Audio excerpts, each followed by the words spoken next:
Hi ನಮಸ್ಕಾರ, welcome back to my YouTube channel. Butterfly ಅಂತ ಬರ್ತಾ ಇದ್ದಾಳೆ ನೋಡಿ ಮಗಳು. ಬೆಳಿಗ್ಗೆ ಇದು 7 ಗಂಟೆಗೆ, ಬಟ್ ತುಂಬಾ ಫಾಗಿ ಇತ್ತು. ವೆದರ್ ತುಂಬ ಚೆನ್ನಾಗಿತ್ತು, ಬೇಸಿಗೆ ಆದರೂ ಕೂಡ.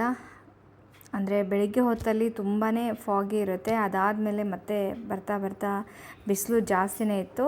ಸೊ ವಾಕಿಂಗ್ ಎಲ್ಲ ಮುಗಿಸ್ಕೊಂಡು ಬಂದಮೇಲೆ ಕಾಫಿ ಟೀ ಕುಡಿತಾ ಇದ್ದೀವಿ ಹೊರಗಡೆನೇ ನಿಂತ್ಕೊಂಡು. ತುಂಬಾ ಚೆನ್ನಾಗಿತ್ತು. ಆ್ಯಂಡ್ ರೂಮ್ಗೆ ಬಂದು ಸರ್ವ್ ಮಾಡಬೇಕಂತೇನಿಲ್ಲ. ಆಮೇಲೆ ನಾವೆಲ್ಲಿದ್ದೀವಿ ಅಲ್ಲೇ ತೊಗೊಂಡು ಬರೋರು, ತುಂಬಾ ಫ್ರೆಂಡ್ಲಿ ಆಗಿದ್ದರು.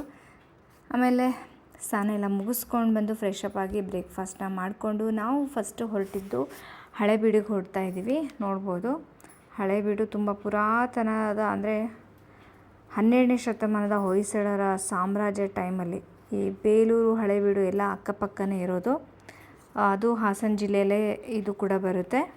ಇಲ್ಲಿ ತುಂಬ ಸುಂದರವಾದ ಕೆತ್ತನೆಗಳನ್ನು ನಾವು ನೋಡ್ಬೋದಾಗಿದೆ. ಅಂದರೆ ಆಗಿನ ಕಾಲದಲ್ಲಿ ಏನೇನಿತ್ತು ಸ್ಟೋರಿ ಎಲ್ಲ ಇಲ್ಲಿ ನಾವು ಡೀಟೇಲ್ ಆಗಿ ನೋಡ್ಬೋದು.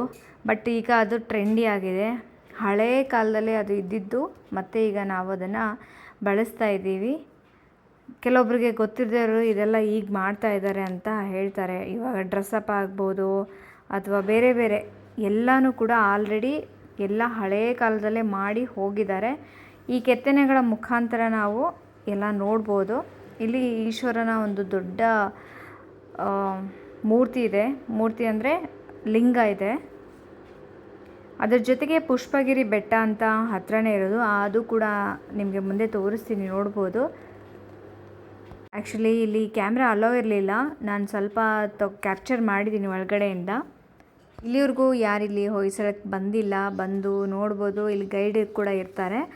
ಇಲ್ಲಿನ ಸ್ಟೋರಿ ಕೂಡ ನಿಮಗೆ ಒಂದೊಂದಾಗಿ ಹೇಳ್ಕೊಂಡು ಹೋಗ್ತಾರೆ. ಒಂದೊಂದು ಕಂಬದಲ್ಲೂ ಒಂದೊಂದು ಚಿತ್ರ, ಅಂದರೆ ಕೆತ್ತನೆ ಮಾಡಿದ್ದಾರೆ, ಅದನ್ನು ನೀಟಾಗಿ ಎಕ್ಸ್ಪ್ಲೇನ್ ಮಾಡ್ತಾರೆ. ಬಂದು ನೋಡ್ಬೋದು. ಇಲ್ಲಿ ಅಪೋಸಿಟೇ ಒಂದು ನಂದಿ ವಿಗ್ರಹ ಇದೆ. ಅಂದರೆ ಎಲ್ಲ ಕಡೆನೂ ಒಂದೊಂದು ನಂದಿ ವಿಗ್ರಹ ನೋಡ್ಬೋದು. ಇಲ್ಲಿ ತುಂಬ ಸುಂದರವಾಗಿದೆ. ಅದು ಏನಂದರೆ ಕರಿ ಕಲ್ಲಿಂದ, ಅಂದರೆ ಕಪ್ಪು ಕಲ್ಲಿಂದ ಈ ಒಂದು ಮಂಟಪನ ಮಾಡಿದ್ದಾರೆ. ಅಲ್ಲೇ ಹೊರಗಡೆ ಬಂದರೆ ಹಾರ್ಸ್ ರೈಡಿಂಗ್ ಇತ್ತು. ಸೊ ಎಲ್ಲರೂ ಕೂತಿದ್ವಿ. ಅಲ್ಲಿ ಶಿವನನ್ನು ಕೂಡ ನೋಡ್ಬೋದು. ಅದಾದಮೇಲೆ ನಾನು ಹೇಳ್ದಂಗೆ ಪುಷ್ಪಗಿರಿ ಬೆಟ್ಟಕ್ಕೆ ಬಂದಿದ್ದೀವಿ. ಇಲ್ಲಿ ಪುಷ್ಪಗಿರಿಯಲ್ಲಿ ಹೇಳ್ದಂಗೆ ಮಲ್ಲಿಕಾರ್ಜುನ ದೇವಸ್ಥಾನ ಇದೆ, ಜೊತೆಗೆ ಮಠ ಕೂಡ ಇದೆ. ತುಂಬ ಚೆನ್ನಾಗಿದೆ ಈ ಒಂದು ಮಠ. ಆ್ಯಕ್ಚುಲಿ ಗೊತ್ತೂ ಇರಲಿಲ್ಲ. ಹೊರಗಡೆಯಿಂದ ನೋಡೋಕ್ಕೆ ಚಿಕ್ಕದು ಅನ್ನಿಸ್ತು, ಬಟ್ ಅಂದರೆ ಗುಡಿ ಒಂದು ಕಡೆ ಇದೆ ಮತ್ತು ಮಠ ಒಂದು ಕಡೆ ಇದೆ. ಜೊತೆಗೆ ದಾಸೋಹ ಕೂಡ ಇಲ್ಲಿ ಯಾವಾಗಲೂ ಇರುತ್ತೆ ಅನಿಸುತ್ತೆ. ನಾವು ಹೋದಾಗಲೂ ಕೂಡ ದಾಸೋಹ ಇತ್ತು. ಒಳಗಡೆ ನೋಡ್ಬೋದು. ಇದೂ ಕೂಡ ಹಳೆಯ ದೇವಸ್ಥಾನ ಅಂತೆ. ಈ ದೇವಸ್ಥಾನಕ್ಕೆ ಕೆಲವೊಬ್ರು ಹೇಳ್ತಾರೆ ಶ್ರೀಶೈಲ, ಅಂದರೆ ಕರ್ನಾಟಕದ ಶ್ರೀಶೈಲ ಮಲ್ಲಿಕಾರ್ಜುನ ಟೆಂಪಲ್ ಅಂತ ಕೂಡ ಹೇಳ್ತಾರೆ. ಇಲ್ಲಿ ಶಿವ ಸ್ಟ್ಯಾಚು ಕೂಡ ಮಾಡಿದ್ದಾರೆ. ಮಠ ಅಂತ ಹೇಳಿದ್ನಲ್ಲ, ಇಲ್ಲಿ ಮಠ ಮತ್ತು ಈ ಕಡೆ ತೋರಿಸ್ತಾ ಇರೋದು ಇಲ್ಲಿ ದಾಸೋಹ.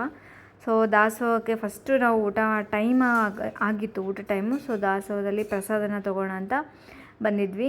ಇಲ್ಲಿ ಅನ್ನ ಸಾಂಬಾರು ಮತ್ತು ಒಂದು ಸ್ವೀಟ್ ಮಾಡಿದರು, ಹುಗ್ಗಿ ಥರ, ಜೊತೆಗೆ ಅಂಬಲಿ ಕೂಡ ಮಾಡಿದರು. ಅದಾದಮೇಲೆ ಅಲ್ಲಿಂದ ಮಠ ಅಂತ ಹೇಳಿದ್ನಲ್ಲ, ಇಲ್ಲಿ ಮಠ ತುಂಬ ದೊಡ್ಡದಾಗಿದೆ. ಆ್ಯಕ್ಚುಲಿ ತುಂಬ ಬಿಸಿಲು ಇತ್ತು. ಮೇಲೆ ಹೋಗಿ ನಾನು ಫುಲ್ ಡೀಟೇಲಾಗಿ ತೋರ್ಸೋಕ್ಕಾಗಲಿಲ್ಲ, ಕಾಲು ಸುಡ್ತಿತ್ತು. ಚಪ್ಪಲನ್ನ ಅಲ್ಲೇ ಬಿಟ್ಬಿಟ್ಟು ನಾವಿಲ್ಲಿ ನಡ್ಕೊಂಡು ಬರಬೇಕು ಆ್ಯಕ್ಚುಲಿ. ಅಂದರೆ ಅದ್ರ ಜೊತೆಗೆ ಇಲ್ಲೊಂದು ಕೆಫೆ ಕೂಡ ಇದೆ. ಇಲ್ಲಿ ಸ್ಟೆಪ್ಸ್ ಕಾಣಿಸಿದೆ, ಇಲ್ಲಿಂದನೂ ಕೂಡ ಹೋಗ್ಬೋದು ನೋಡಿ. ಇಲ್ಲಿ ಮಕ್ಕಳಿಗೆ ಆಟ ಆಡೋಕ್ಕೆಲ್ಲ ಒಂದು ಗಾರ್ಡನ್ ಕೂಡ ಇದೆ. ಇಲ್ಲಿ ಸ್ಟೆಪ್ ಹತ್ಕೊಂಡು ಅಲ್ಲಿಗೆ ಹೋಗಬೇಕು. ಆ್ಯಕ್ಚುಲಿ ಮೆಡಿಟೇಷನ್ ಮಾಡ್ಬೋದು ಅಂದ್ಕೊಳ್ತೀನಿ. ಆ್ಯಕ್ಚುಲಿ ಗೊತ್ತಿಲ್ಲ ನನಗೆ, ಒಳಗೆ ಹೋಗಿ ನೋಡೋಕ್ಕಾಗಲಿಲ್ಲ. ಸಿಕ್ಕಾಪಟ್ಟೆ ಕಾಲು ಸುಡ್ತಾಯಿತ್ತು. ಮತ್ತು ಮಗಳು ಕೂಡ ಬರ್ತೀನಿ ಅಂತ ಹಠ ಬೇರೆ ಮಾಡ್ತಿದ್ಲು. ಹಾಗಾಗಿ ಟೈಮು ಇನ್ನೂ ನಮಗೆ ಮುಂದೆ ನೋಡೋದಿತ್ತು. ಸೊ ಕವರಪ್ ಮಾಡೋಣ ಅಂತ ನೋಡಿಲ್ಲ. ಮೋಸ್ಟ್ಲಿ ಪ್ರವಚನ ಅದು ಇದು ಅಂತ ಅಲ್ಲಿ ನಡೀತಾ ಇರುತ್ತೆ ಅನಿಸುತ್ತೆ. ಈಗ ನಾವು ವಿಸಿಟ್ ಮಾಡಿರೋ ಟೆಂಪಲ್ ಬಂದು ಬೇಲೂರು ಚೆನ್ನಕೇಶವ ದೇವಾಲಯ. ಇದು ಕೂಡ ತುಂಬಾ ದೊಡ್ಡದಾಗಿದೆ, ನೋಡ್ಬೋದು ನೀವು.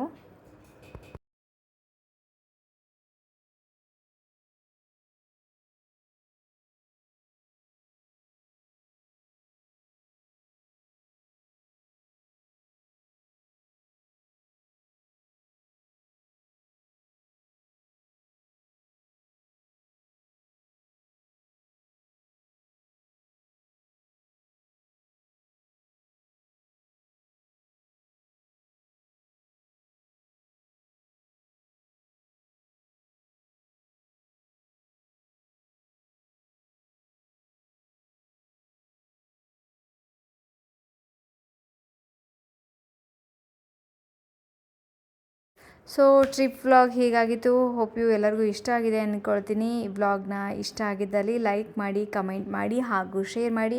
ಊಟ ಎಲ್ಲ ಮುಗಿಸ್ಕೊಂಡು ಬೆಂಗಳೂರಿಗೆ ವಾಪಸ್ ಹೊರಟಾಯಿತು. ಆ್ಯಂಡ್ ವ್ಲಾಗ್ನೂ ಕೂಡ ಮುಗಿಸೋ ಟೈಮ್ ಆಯಿತು. ನೆಕ್ಸ್ಟ್ ಒಂದು ಹೊಸ ವ್ಲಾಗ್ ಜೊತೆ ನಿಮ್ಮೆಲ್ಲರನ್ನ ಭೇಟಿ ಆಗ್ತೀನಿ. ಅಲ್ಲಿವರೆಗೂ ಟಾಟಾ, ಬಾಯ್ ಬಾಯ್ ಆ್ಯಂಡ್ ಟೇಕ್ ಕೇರ್.